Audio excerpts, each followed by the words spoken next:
support of the Opposition Day motion that the House reject the government's plan to raise the age of eligibility for old age security and the guaranteed income supplement from 65 to 67 years, even though the current system is financially sustainable.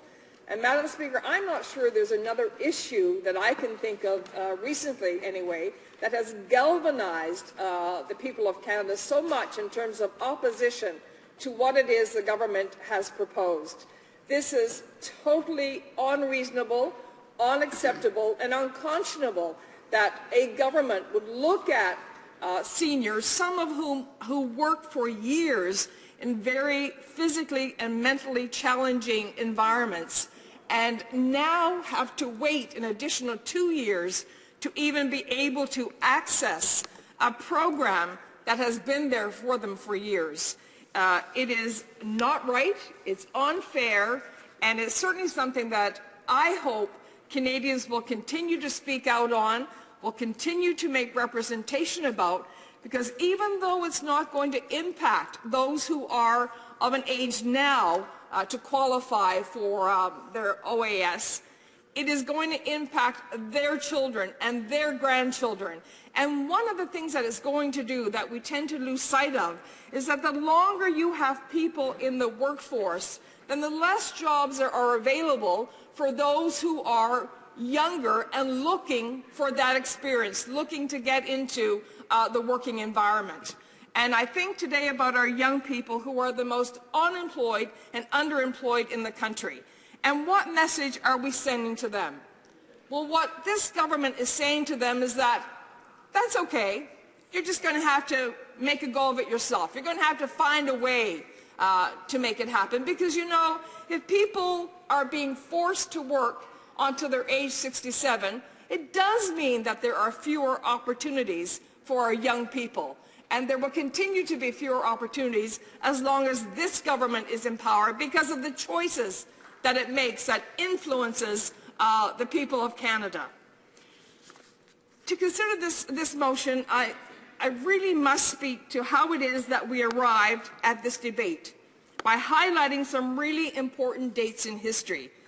And it shows the mindset of the Conservatives, because in 1927, the Conservatives voted against the introduction of the old age pension.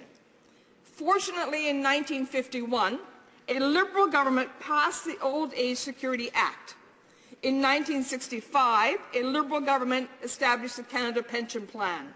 And later, in 1967, that same Liberal government, led by Prime Minister Lester B. Pearson, introduced the Guaranteed Income Supplement and lowered the eligibility for old age security and the Guaranteed Income Supplement from 70 to 65.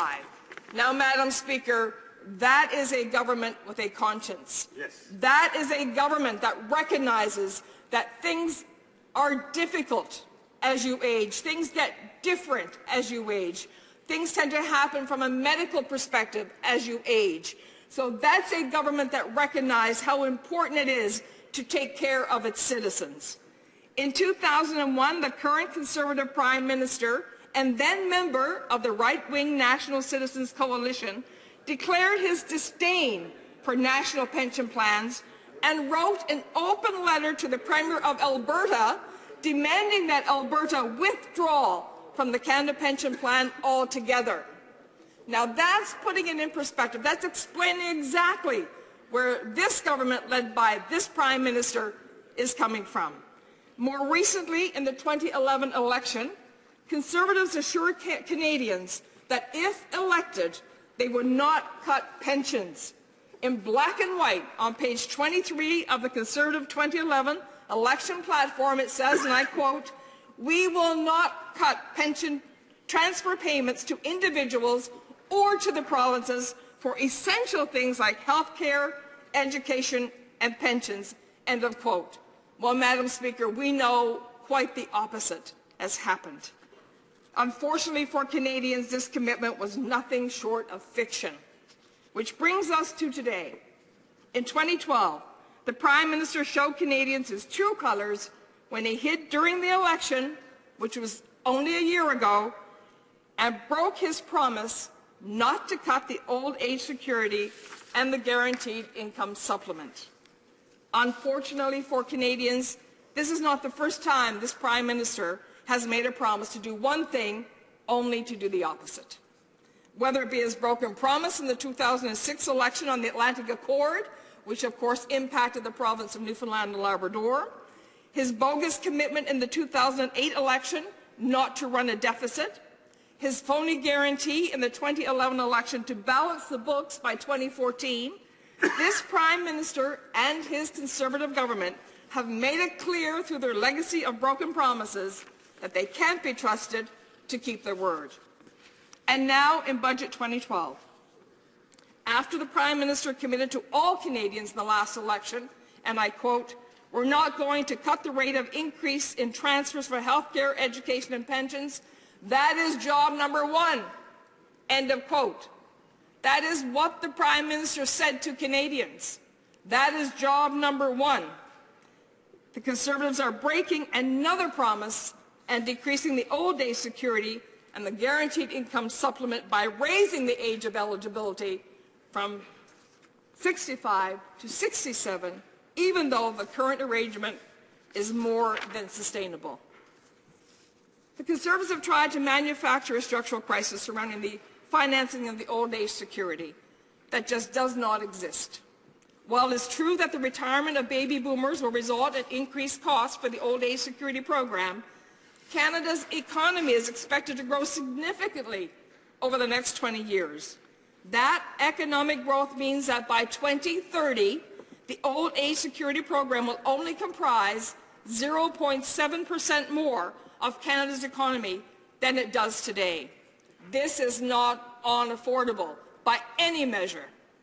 The Conservatives are trying to manipulate the facts by not including the entire picture. According to the Parliamentary Budget Officer, Kevin Page, 2030 is when old age security expenses will peak. And following this peak, old age security expenditures will continue to decline until they return to current levels. Now, Madam Speaker, that is the Parliamentary Financial Budget Officer speaking. He has looked at this, he's come to this conclusion, he's researched the issue, and it is totally contrary to what the government is saying. Old age security is sustainable. Reckless Conservative spending is not. On January 13, 2012, Jack Mintz, Research Director of the Government of Canada's Working Group on Retirement Income Adequacy, stated, and I quote, "The overall view that was taken about our pension system in total, when you look at old age security and the guaranteed income supplement, as well as Canada Pension Plan, was that it is relatively financial sustainable." End of quote. More research that points to the fact that the government is off base, has no idea what it's talking about, a government that professes to be competent managers and can't get something as simple as this right, begs the question, Madam Speaker, why? And the why is choice. It is the way this government thinks. It does not have a social conscience, and this is a prime example of that. The reality in Canada is 40% of old age security recipients earn less than $20,000 a year in retirement. Imagine, less than $20,000 a year. And this proposed delay will cost our lowest income seniors over $30,000 in benefits.